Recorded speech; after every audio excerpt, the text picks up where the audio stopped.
Everyone, I hope you all are fine. आज हम 11th accountancy के अंदर हमारा नेक्स्ट टॉपिक स्टार्ट करेंगे, जो कि हमारा है preparation of bank reconciliation statement from the credit balance of passbook. जब हमें पासबुक का क्रेडिट बैलेंस दिया हुआ हो तो हमें बैंक रिकन्सिलेशन स्टेटमेंट प्रिपेयर करनी है। ठीक है, मतलब जब हमें पासबुक का क्रेडिट बैलेंस दिया हुआ हो तो हम बैंक रिकन्सिलेशन स्टेटमेंट को कैसे प्रिपेयर करेंगे। अब हमें क्या दिया हुआ होता है, पासबुक का क्रेडिट बैलेंस। इट मीन्स हमें कहाँ पहुँचना है, balance as per cash book. और कैश बुक का कौन सा बैलेंस, डेबिट। पासबुक का क्रेडिट बैलेंस किसके इक्वल होता है, debit balance of cash book. ठीक है, सो ये हमारे पास कुछ इन्फॉर्मेशन गिवन है। देखिए, on 31 March 2017 bank passbook of Mohan showed a balance of ₹15,000 on his credit.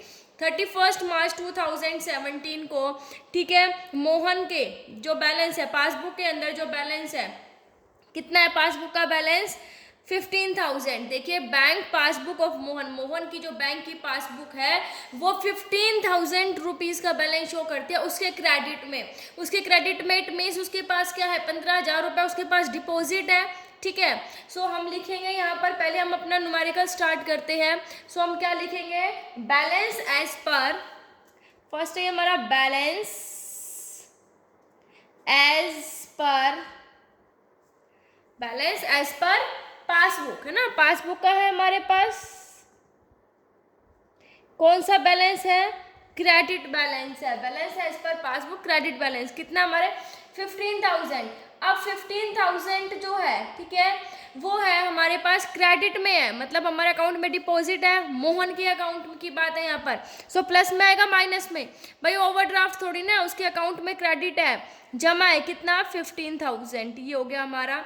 अब हम कॉलम बनाएंगे कि क्या क्या तो हम ऐड करेंगे और क्या क्या हम लेस करेंगे। सो यहाँ पर हम ऐड का कॉलम बना लेते हैं, ठीक है, थोड़ा गैप लेके हम लेस का कॉलम बना लेते हैं। अब देखिए next entry, before that date, उस डेट से पहले, he had issued cheques amounting ₹8,000। देखिए, उस डेट से पहले जो चेक है कितने का, 8,000 रुपये का इशू किया, जिसमें से of which cheque amounting to ₹32,000 have so far been presented for payment. देखिए, चेक जो है वो कितने का इशू किया था इन्होंने, 8,000 का, लेकिन प्रेजेंट कितना हुआ पेमेंट में, पेमेंट के लिए प्रेजेंट कितना किया गया, 3,200। यहाँ पर हमने जो भी चेंजेस करने हैं वो पासबुक के अंदर चेंज करने हैं, हम कैश बुक को चेंज नहीं कर सकते क्योंकि हम पासबुक के अंदर प्लस माइनस कर रहे हैं।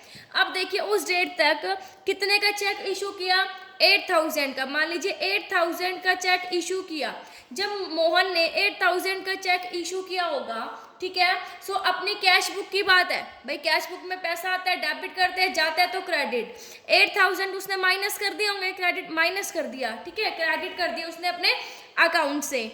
अब देखिए 8,000 रुपीज़ जब उसने माइनस किए तो अब पासबुक की बारी है। पासबुक में कितने आए, 3,200 ही आए। पासबुक के अंदर तो 3,200 की ही पेमेंट हुई, भाई पासबुक में से कितने माइनस हुए, 3,200 जो है वही माइनस हुए। अब चेक बुक में या तो मैं कैश बुक में चेंज करूं, अब कैश बुक में तो मैं कर नहीं सकती, पासबुक में करूंगी। 8,000 थे, 8,000 में पासबुक में कितने माइनस हुए हैं, 3,200, बाकी बच कितने गए, जो ये 4,800 का डिफरेंस है। अब पासबुक में से मैं और क्या कर दूंगी, इसको माइनस करूंगी ना, ठीक है, प्लस तो हम कर नहीं सकते, क्या करेंगे, माइनस करेंगे। क्या लिखेंगे, चेक इशूड, चेक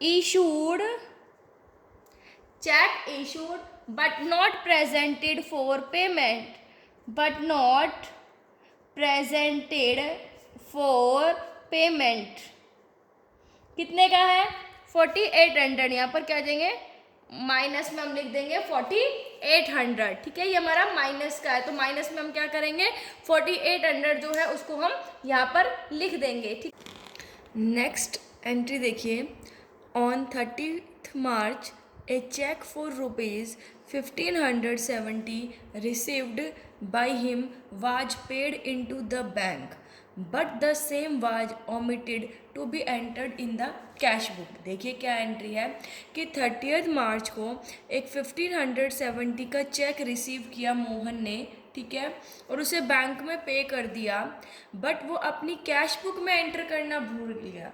देखो पासबुक में तो एंट्री होगी, लेकिन कैश बुक के अंदर क्या हुआ, कैश बुक के अंदर वो एंटर करना ही भूल गया, ठीक है। अब हम तो पासबुक बना रहे हैं, हम तो जो चेंजेस करने हैं वो पासबुक के अंदर करेंगे, ठीक है, कैश बुक के अंदर तो हम कुछ कर ही नहीं सकते। अब पासबुक में उसकी एंट्री हो गई थी, कैश बुक में हमने की नहीं, हम भूल गए करना, तो दोनों को बैलेंस करने के लिए क्या कर देंगे, पासबुक में से भी क्या कर देंगे, हम उसे माइनस कर देंगे, ठीक है। और क्या लिखेंगे, चेक एंटर्ड माइनस कर देंगे, चेक क्या करेंगे हम, देखो चेक हमने क्या किया यहाँ पर, एंटर्ड किस में कर दिया, पासबुक के अंदर तो हमारा हो गया, लेकिन हमारा किसके अंदर नहीं हुआ है, कैश बुक के अंदर नहीं हुआ है, तो लिखेंगे cheque paid into bank, cheque paid into bank for collection but not entered in cash book, but not entered in cash book। कितने का चेक है, 1570, माइनस साइड में हम क्या कर देंगे, इसे मेंशन कर देंगे। नेक्स्ट देखिए हमारी ट्रांजेक्शन क्या है, he had also received a cheque for ₹500, उसे 500 रुपीज़ का चेक मिलता है, which although entered by him in the bank column of cash book, जिसने उसे कैश बुक के अंदर तो लिख दिया, but was omitted to be paid into bank, लेकिन बैंक में वो पे करना भूल गया, ठीक है। अब देखिए कि कैश बुक के अंदर तो उसने लिख दिया, लेकिन बैंक के अंदर जो है वो मतलब पासबुक के अंदर जो है वो नहीं हुई, क्योंकि क्या कर गया, वो भूल गया, ठीक है। वो हम ये कह सकते हैं कि बैंक के वो भेजना ही भूल गया, ठीक है। ओनली उसने भी कैश बुक के अंदर तो क्या कर ली, एंट्री कर ली। कितने का चेक था, 500 रुपीज़ का चेक था, ठीक है।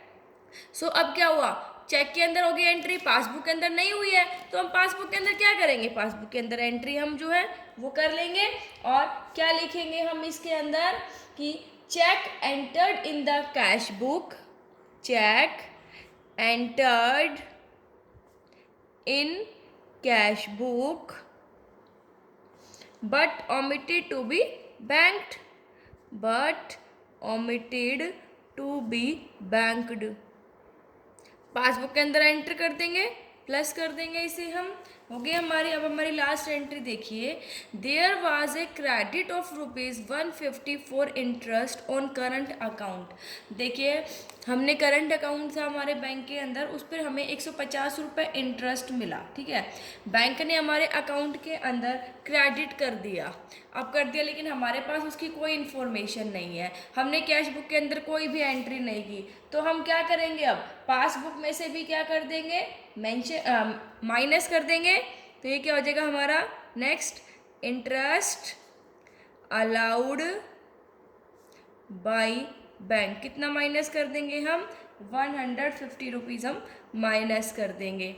नेक्स्ट देखिए, and A debit of ₹25 for bank charge, और बैंक ने हमारे अकाउंट में से 25 रुपये डेबिट कर लिए, ठीक है, बैंक चार्ज के।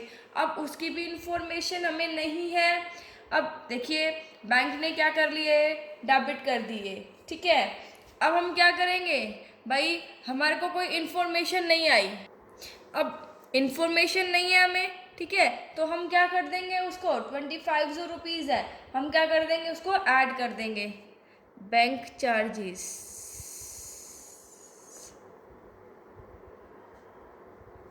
25 रुपीज़, ठीक है, क्योंकि हम पासबुक के अंदर ही चेंजेस कर सकते हैं, कैश बुक के अंदर हम चेंजेस नहीं कर सकते। अब इनका बैलेंस जो है वो प्लस आइटम्स का हमारा आ जाएगा 1700, 725, और हमारा माइनस का आ जाएगा 6520। अब जो बैलेंस आएगा वो किसका आएगा, देखिए यहाँ पर क्या है, क्रेडिट बैलेंस है पासबुक का, तो यहाँ पर किसके इक्वल आ जाएगा, debit balance of cash book balance as per cash book debit, कितना हो जाएगा ये हमारा डेबिट, डेबिट आ जाएगा हमारा, इसमें से माइनस करेंगे। सो कैश बुक का डेबिट बैलेंस पॉजिटिव साइड, ठीक है। तो ये हमारा कितना हो जाएगा 11,205, ठीक है। आई होप आपको ये क्वेश्चन समझ आ गया होगा अच्छे से। Thank you, stay safe, stay home.